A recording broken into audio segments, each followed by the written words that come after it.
اگر یہ شعور ہم عام کریں مسلمانوں میں، جو خطبوں کے ذریعے بھی، علماء کرام کے ذریعے بھی، ان ساری کوششوں کے جاری رکھتے ہوئے جو ابھی مشورے ہو رہے تھے وہ اپنی جگہ رہیں، کہ ایک مسلمان 4 لوگوں کو محبت کے ساتھ میں، رحمت کے ساتھ میں دین سمجھا دے۔ میرا جو 20 سال کا تجربہ ہے لوگوں کو دین سمجھانے کا اور بتانے کا، میں آپ سے سچ کہہ رہا ہوں کہ یہ کوششیں تو اپنی جگہ ہوتی ہیں، لیکن یہ اگر شعور بیدار کر دیا جائے تو 5 سال اور 10 سال نہیں لگیں گے۔ یہ تو سب قبول کرنے کو، ماننے کو، رحمت کے پیغام کو لینے کے لیے بیٹھے ہوئے، ہم پہنچانے والے نہیں ہیں۔ یہ حصہ ساتھ میں اور جوڑ لیجیے، مسائل حل ہو جائیں گے۔ اچھا ہے یہ تجربہ بھی آپ کا، تجربات ہوتے رہتے ہیں اور کرتے رہنا چاہیے، اور یہ ہمارا فریضہ ہے۔ اور زندہ قوموں کا یہی حال ہوتا ہے کہ وہ ہمیشہ تجربات سے گزرتی رہتی ہیں، نئے نئے تجربے کرتی ہیں۔ میں جناب محترم عبداللہ مدنی جھنڈا نگری صاحب سے چاہوں گا کہ اس سلسلے میں جو اقتصادی حالات ہمارے خراب ہیں، اس سلسلے میں کیا وہ قوم کو پیغام دینا چاہیں گے کہ ایسا کرنا چاہیے، اور اس بات کو کیا ہم مطمئن ہو کے بیٹھیں کہ ٹھیک ہے اللہ تعالیٰ جو چاہے گا وہ کر دے گا، اس کے کرنے سے سب کچھ ہوتا ہے؟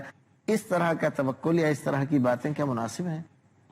دیکھیے، معاشیات کی بہت ساری باریک باتیں، مسائل، وہ ہم یہاں زیر بحث ظاہر نہ لا سکتے ہیں، نہ اس کی مہارت اپنے اندر پاتے ہیں، لیکن اتنا جانتے ہیں کہ اللہ رب العالمین نے رزق کو مقدر کر رکھا ہے۔ جتنی روزی ایک شخص کو اللہ رب العالمین کی طرف سے ملنا طے ہے، موت کی طرح وہ روزی بھی آپ کو تلاش کر کے آپ تک پہنچ جائے گی۔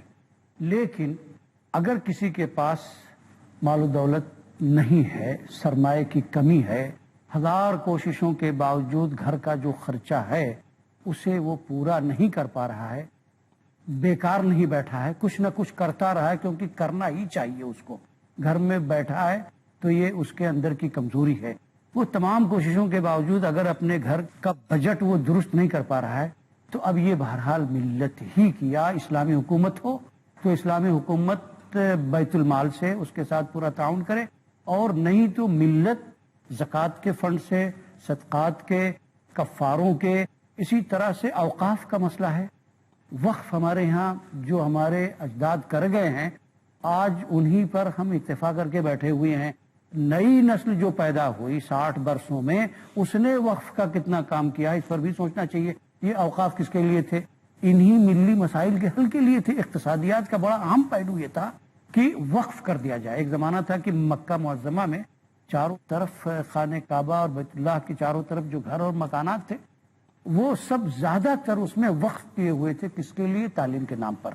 لوگ آتے تھے باہر سے، قیام کرتے تھے، خرچ ان کو ملتا تھا اور وہ تعلیم پاتے تھے۔ تو اقتصادیات کا ایک بہت اہم مسئلہ جو وقف کا تھا، اس کو ہم نے بھی یہاں کر کے نظر انداز کر دیا۔ ایک چھوٹی سی بات ڈاکٹر صاحب میں عرض کروں گا، یہاں ہندوستان میں 25 کروڑ مسلمان ہیں۔ ایک دن صرف رمضان المبارک کے بعد، رمضان جس دن سے ختم ہوتا ہے اور عید کی شروعات ہوتی ہے، وہ شب ملت کے ہر متنفس پر جو موجود ہے، چاہے وہ اسی دن پیدا ہوا ہو، اس کی طرف سے 1 سع خوراک میں طعام کا لفظ آیا ہے۔ خوراک ہو، گیہوں ہو، چاول ہو، کوئی بھی ہو، عرب میں ہو، کھجور ہے، کشمش ہے، کوئی اور بھی چیز ہے، یہ ساری چیزیں 1 سع کی قیمت اگر گیہوں کا بھی ہم لیتے ہیں تو کتنا ہو جائے گا، اندازہ کیجئے اس کو۔ اور یہ 25 کروڑ افراد کا فریضہ ہے کہ اپنی طرف سے وہ نکالے، کس کے لیے؟ فقراء کے لیے۔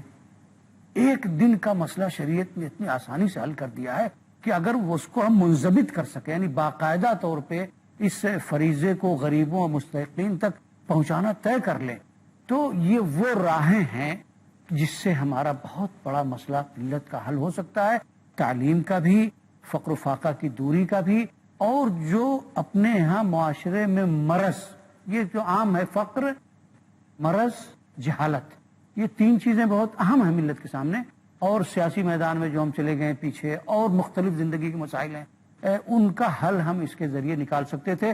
تو یہ اقتصادیات کا پہلو ظاہر ہے بہت دور تک ہم نہیں جا سکتے، میں نے عرض کیا یہ وہ فرائض ہیں، ان کے علاوہ جو مستحبات ہیں، اور اس کے علاوہ ایک اور ضرورت ہے کہ اگر ملت اسلامیہ پر ایک ایسا وقت آ گیا ہے کہ کوئی تعاون ان کا اپنے زکوٰۃ و صدقہ سے نہیں پورا ہو سکتا، تو لازم ہے کہ اپنے ذاتی سرمایہ سے نکالیں۔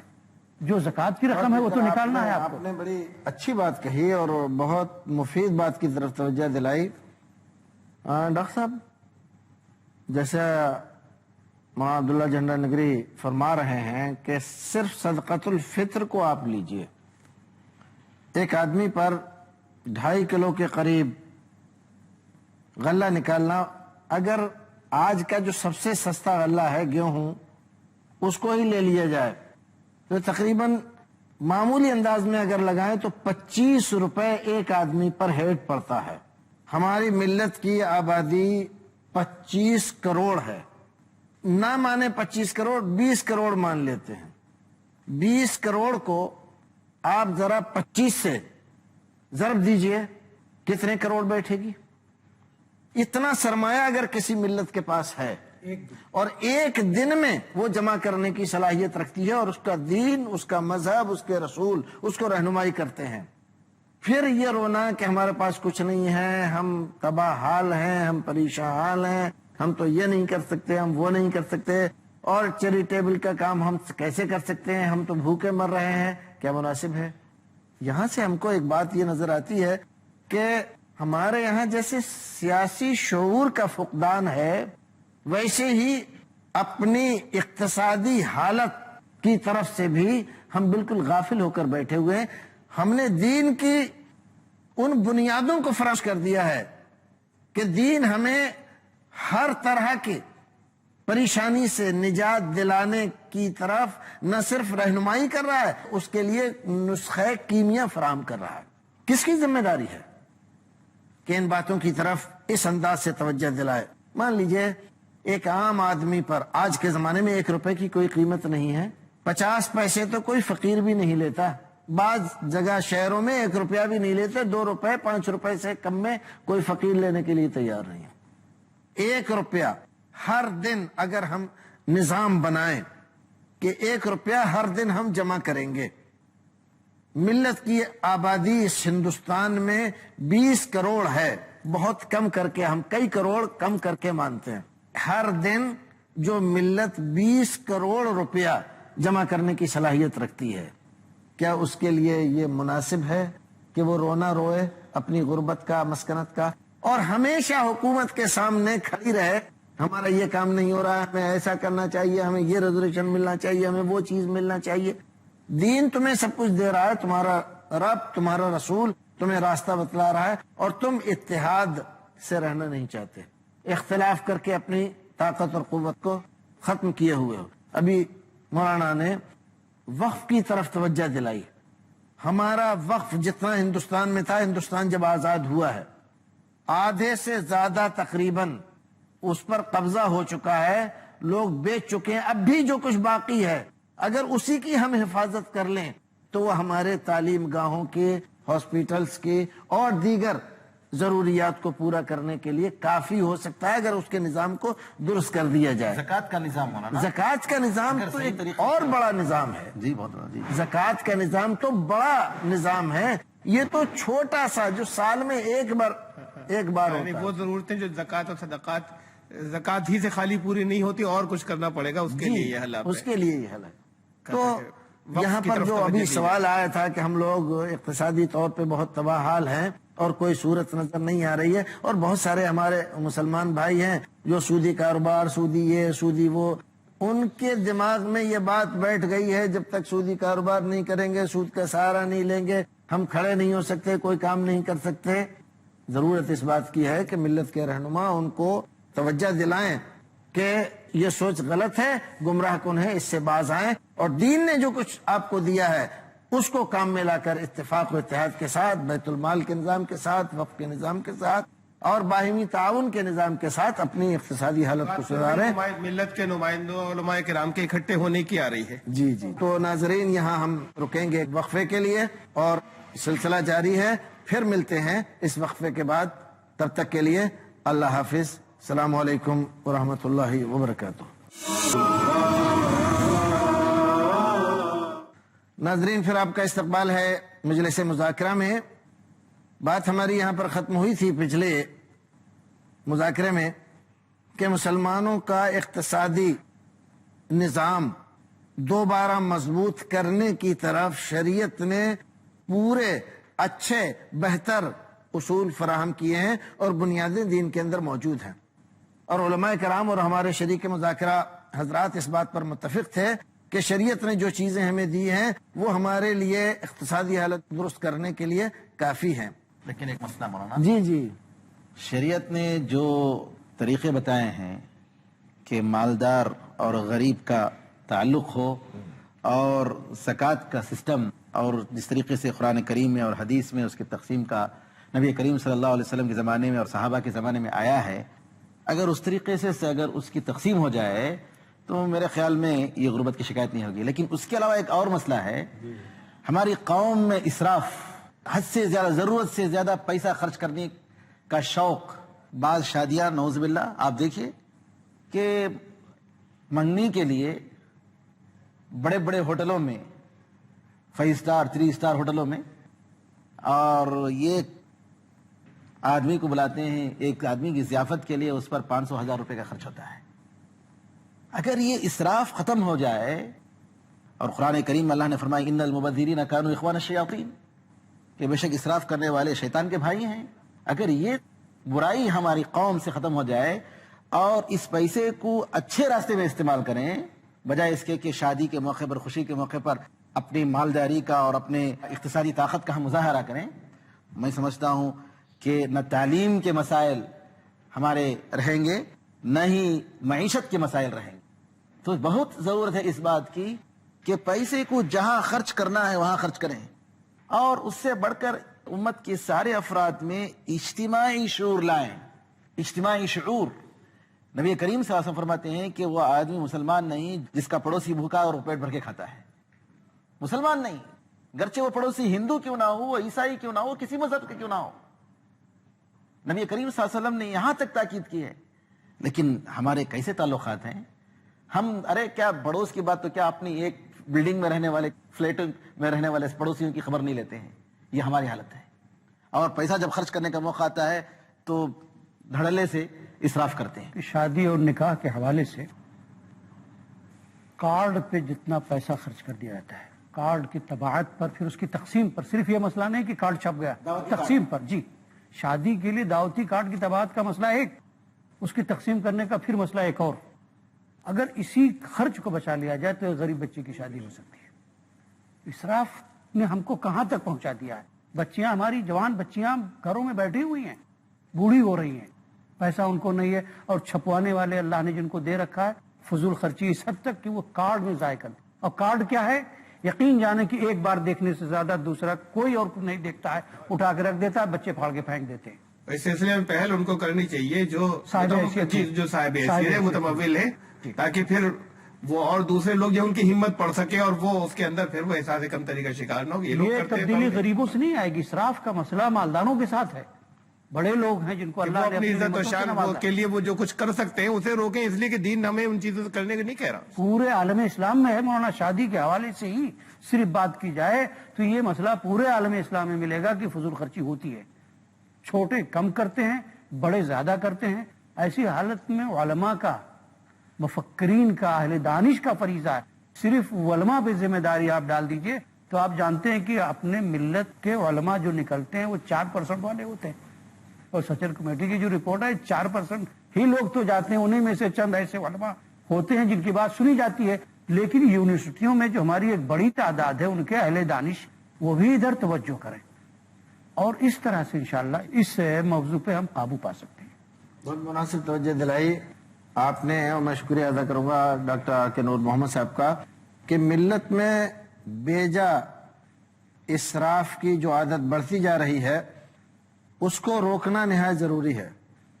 بحیثیت مسلم اقلیت کے ایک جمہوری ملک میں جن مسائل سے، جن حالات سے ہم دوچار ہیں، جو پریشانیاں ہمارے سامنے ہیں، ملت جن پریشانیوں سے دوچار ہے، ان پریشانیوں کے ہوتے ہوئے اور اس کا احساس رکھتے ہوئے پھر اتنا بیجا اسراف کرنا کسی بھی طرح سے دینی، اقتصادی، شرعی، عقلی، کسی اعتبار سے کیا اس کو درست قرار دیا جا سکتا ہے.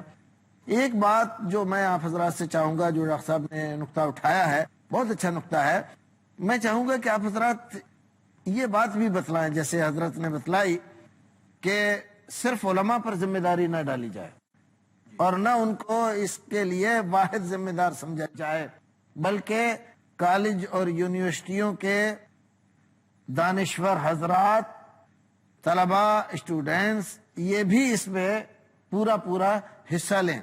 میں اس میں تھوڑا سا اضافہ کرنا چاہوں گا، اگر آپ حضرات مناسب سمجھتے ہیں تو یہ بات اگر ہم اس انداز سے اٹھائیں کہ جتنی بھی ہماری دینی جماعتیں ہیں، ملی تنظیمیں ہیں، اور ان کے زیر اثر جتنے لوگ ہیں، مسجدیں ہیں، مدارس ہیں، ائمہ ہیں، خطبہ ہیں، اور ان کے منتظمین ہیں، ناظم اور دیگر ذمہ دار حضرات ہیں، اسی طرح سے جو سیاسی تنظیمیں اور پارٹیاں ہیں، کیا قدم اٹھایا جا سکتا ہے؟ کیا اگر ہم اس طرح کا کوئی پرستاؤ پاس کریں کسی جگہ پر تجربے کے طور پر بھی کہ جو لوگ شادی میں بیجا اسراف کریں گے وہاں پر ہم لوگ شریک نہیں ہوں گے، اس کا کچھ اثر پڑے گا؟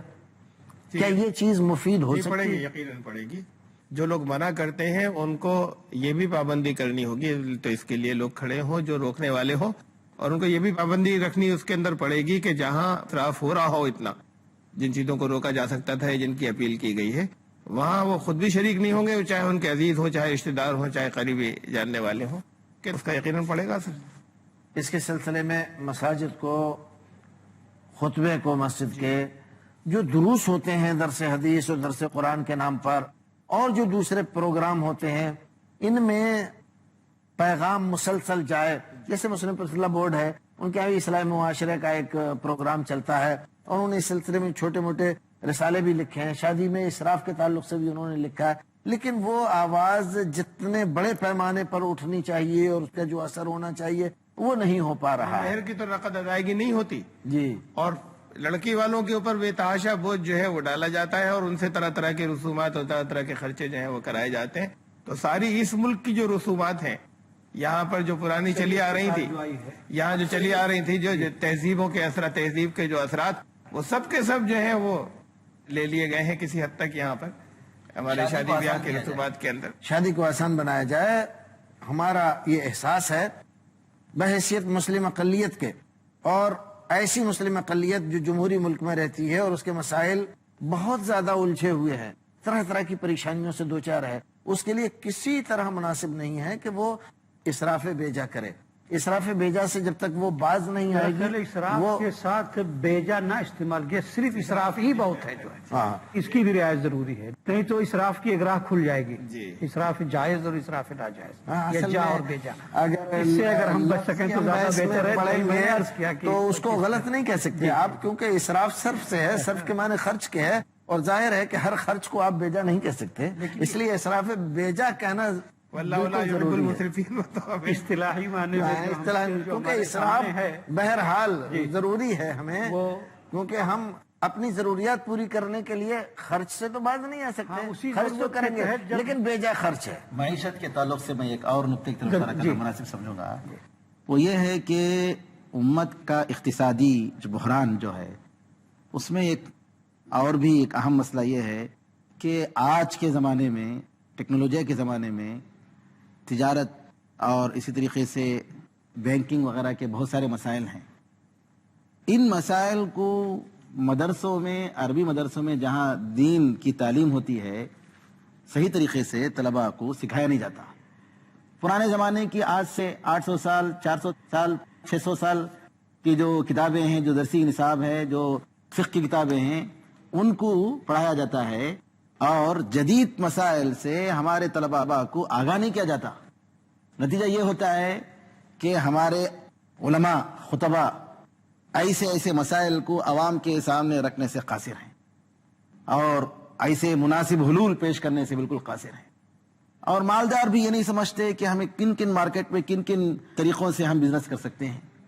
ایسے بہت سارے مسائل ہیں جس میں ہم لوگوں کو، علماء اکرام کو خاص طور پر اس میں دلچسپی لینے کی، بلکہ ایک فریضہ سمجھ لیجئے کہ وہ سنجیدگی کے ساتھ اس میں کتابیں لکھیں، مسائل کا دراسہ کریں، اور انگریزی علم کے بارے میں ان کو علم ہونا چاہیے انگریزی زبان کا، تاکہ جو جتنے بھی نئے نئے مسائل ہیں وہ سب کے سب عوام کی نظر میں آئیں۔